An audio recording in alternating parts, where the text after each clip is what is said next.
Different ആയിട്ടുള്ള ഒരു രസമാണ് ഉണ്ടാക്കുന്നത്. അപ്പോൾ അതെങ്ങനെയെന്ന് നോക്കാം. ആദ്യം തന്നെ നമുക്ക് 1/4 കപ്പ് തുവരപ്പരിപ്പ് നന്നായിട്ട് കഴുകിയെടുത്തത് കുക്കറിലോട്ട് ഇട്ട് കൊടുക്കാം. ഇനി ഇതിലോട്ട് ഒരു 3 തക്കാളി ചെറുതായിട്ട് കട്ട് ചെയ്തിട്ട് കൊടുക്കാം. ഒപ്പം നമുക്ക് കായത്തിന്റെ ചെറിയൊരു കഷ്ണം ചേർക്കാം. ഇനിയിപ്പോൾ ഈ മുഴുവനായിട്ടുള്ള കായം വേണമെന്നില്ല കേട്ടോ. കായത്തിന്റെ പൊടി ഉണ്ടെങ്കിൽ ലാസ്റ്റ് വറുത്തിടുന്ന ടൈമിൽ ചേർത്താലും മതി കേട്ടോ, ഒരു ടീസ്പൂണോളം. ഇപ്പൊ ഞാൻ ചെറിയൊരു കഷ്ണം കായം ചേർത്ത് കൊടുത്തിട്ടുണ്ട്.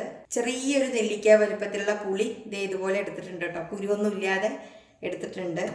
ഒപ്പം 1/2 ടീസ്പൂൺ മഞ്ഞൾപ്പൊടി കൂടി ചേർക്കാം. ഇനി നമുക്കിത് വേവാൻ ആവശ്യമായ വെള്ളം ഒഴിച്ചു കൊടുക്കാം. 2.5 കപ്പ് വെള്ളം ഞാൻ ഒഴിച്ചിട്ടുണ്ട്. ഒരു നുള്ള് വെളിച്ചെണ്ണ ഒഴിച്ചു കൊടുക്കാം, പരിപ്പ് പെട്ടെന്ന് വെന്ത് കിട്ടാൻ വേണ്ടിയിട്ടാണ്. ഇനി നമുക്ക് സ്റ്റൗ കത്തിച്ച് ഒരു 4-5 വിസിൽ വരെ വേവിച്ചെടുക്കാം. നന്നായിട്ട് വെന്തുടയണം കേട്ടോ. അപ്പം അതുവരെ നമുക്ക് വെയിറ്റ് ചെയ്യാം. അടുത്ത നമുക്ക് ഒരു മിക്സഡ് ജാറിലാട്ടോ അപ്പം ഞാൻ ചെയ്യുന്നത്. അരകല്ലിലാണെങ്കിൽ അങ്ങനെ ഒന്ന് ചതച്ചെടുക്കാം. ഞാനിപ്പോൾ മിക്സഡ് ജാറിലാണ് ചെയ്യുന്നത്. കുരുമുളക്, മുഴുവനായിട്ടുള്ള കുരുമുളകാണ് 1 ടേബിൾ സ്പൂൺ, 1/2 ടീസ്പൂൺ സാദാ ജീരകം, 3 വറ്റൽമുളക്. ഇതെല്ലാം ഒന്ന് ചതച്ചെടുക്കാം. അരകല്ലുള്ളവരാണെങ്കിൽ അങ്ങനെ ചെയ്യാം കേട്ടോ, അതല്ലെങ്കിൽ മിക്സഡ് ജാറിലൊന്ന് ക്രഷ് ചെയ്തെടുക്കാം. അപ്പോൾ ഇതേ രസത്തിക്കുള്ള കൂട്ട് റെഡി ആയിട്ടുണ്ട്. പരിപ്പ് വന്നിട്ടുണ്ടാവും കേട്ടോ, നമുക്ക് നോക്കാം. അപ്പോൾ ഇതേ പരിപ്പൊക്കെ നന്നായിട്ട് വെന്തിട്ടുണ്ടാവും. ഒരു 5-6 വിസിലൊക്കെ വന്നു കേട്ടോ. നമുക്കിനി തുറന്ന് നോക്കാം. നന്നായിട്ടൊന്ന് സ്പൂൺ വെച്ചിട്ട് ഉടച്ചെടുക്കാം. പരിപ്പ് നന്നായിട്ട് വെന്തുടയണം കേട്ടോ.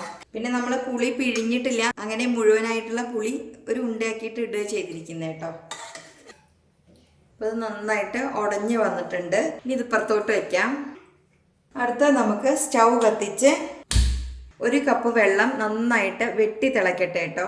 ഇന്നത്തെ നമ്മുടെ രസത്തിൻ്റെ പ്രത്യേകത ഇതാണ്. നമ്മൾ ഈ രസത്തിൽ മുരിങ്ങയുടെ ഇല ചേർക്കുന്നുണ്ട് കേട്ടോ. അപ്പോൾ വെള്ളം നന്നായിട്ട് തിളക്കട്ടെ. എന്നതിന് ശേഷം നമ്മളിത് അതിലിട്ടിട്ട് വേവിച്ചെടുത്ത ശേഷം മിക്സിയുടെ ജാറിലിട്ടിട്ട് ഒന്ന് അരച്ചെടുക്കണം. അപ്പോൾ വെള്ളം തിളക്കട്ടെ. വെള്ളം നന്നായിട്ട് തിളച്ച് വരുമ്പോൾ നമുക്ക് ഈ കഴുകി വെച്ചിരിക്കുന്ന മുരിങ്ങയുടെ ഇല ചേർത്ത് കൊടുക്കാം. 1 കൈപ്പിടി മുരിങ്ങയിലയാണ് കേട്ടോ ഞാൻ എടുത്തിരിക്കുന്നത്.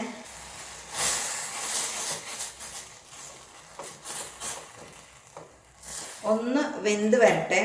നിങ്ങൾ 1/2 കപ്പ് വെള്ളം ഒഴിച്ചാലും മതി കേട്ടോ. ശരിക്കും 1 കപ്പിൻ്റെ ആവശ്യമില്ല വെള്ളം. 1-2 മിനിറ്റ് ഇതൊന്ന് കുക്കാവണം. ഇത്രയും മതി കേട്ടോ.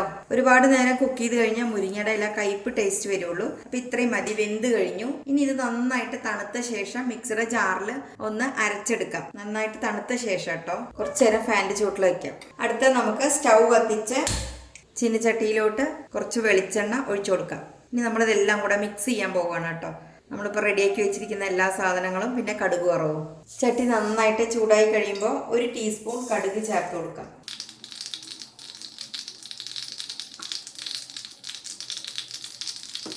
കടുക് പൊട്ടിക്കഴിയുമ്പോൾ നമുക്ക് 1/2 ടീസ്പൂൺ ജീരകം ചേർക്കാം. സാദാ ജീരകം നമ്മളിത് ആ പൊടിക്കുന്നതിൽ 1/2 ടീസ്പൂൺ ചേർത്തിട്ടുണ്ട് കേട്ടോ. ഒന്നങ്ങ് മൂത്ത് വരുമ്പോൾ നമുക്കിതിലോട്ട് പൊടിച്ച് വെച്ചിരിക്കുന്ന ഈ മസാല കൂട്ടുണ്ടല്ലോ, അത് ഇതിലോട്ട് ഇട്ട് കൊടുക്കാം. ഗ്യാസിൻ്റെ ഫ്ലെയിം ഒന്ന് സിമ്മിലാക്കിയ ശേഷം വേണം ഇതൊക്കെ ചെയ്യാൻ കേട്ടോ.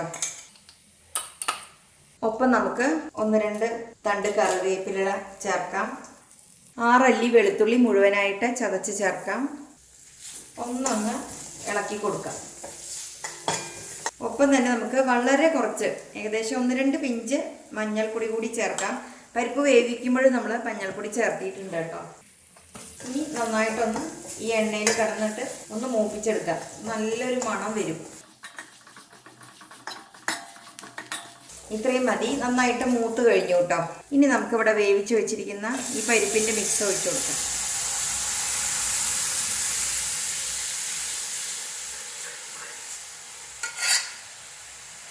ഒപ്പം നമുക്കിതിലേക്ക് ആവശ്യത്തിനുള്ള ഉപ്പ് ചേർക്കാം. ഇനി നമുക്കിതിലോട്ട് അരച്ചു വെച്ചിരിക്കുന്ന മുരിങ്ങയുടെ ഇല ചേർത്ത് കൊടുക്കാം. ഇത് നല്ലപോലെ വേവിച്ചെടുത്തിട്ട് അരച്ചെടുത്തതാട്ടോ. ഈ മുരിങ്ങയുടെ ഇല കഴിക്കാൻ ഇഷ്ടമില്ലാത്ത പിള്ളേർക്കൊക്കെ ഈ ഒരു രീതിയിൽ ഉണ്ടാക്കി കൊടുത്താലേ മുരിങ്ങ ഇല അകത്താവുകയും ചെയ്യും, അവർക്ക് ഇഷ്ടാവുകയും ചെയ്യും. ഇതിൽ ഇലയുണ്ടെന്ന് തോന്നില്ല.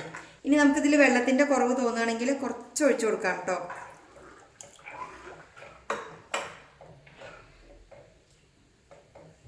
ഇനി ഇത് തിളക്കേണ്ട ആവശ്യമൊന്നുമില്ല, എല്ലാം വേവിച്ചെടുത്തതല്ലേ. മുരിങ്ങയിലയും പരിപ്പും എല്ലാം നമ്മൾ വേവിച്ചെടുത്തതാണ്.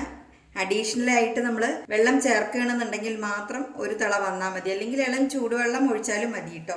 ഇനി ഇതിന് മുകളിലായിട്ട് കുറച്ച് മല്ലിയില ഇട്ട് കൊടുക്കാം. രസം എന്ന് പറയുമ്പോൾ മല്ലിയില നിർബന്ധമാണല്ലോ.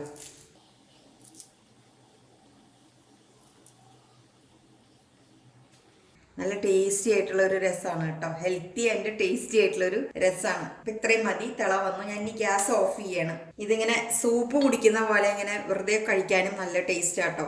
അപ്പോൾ എല്ലാവരും ഉണ്ടാക്കി നോക്കണം. കുട്ടികളൊക്കെ നമുക്ക് പറ്റിക്കാൻ പറ്റിയ ഒരു രസമാണ് അല്ലേ. മുരിങ്ങയിലൊക്കെ ചേർത്തിയത് അവർ അറിയുന്നില്ല.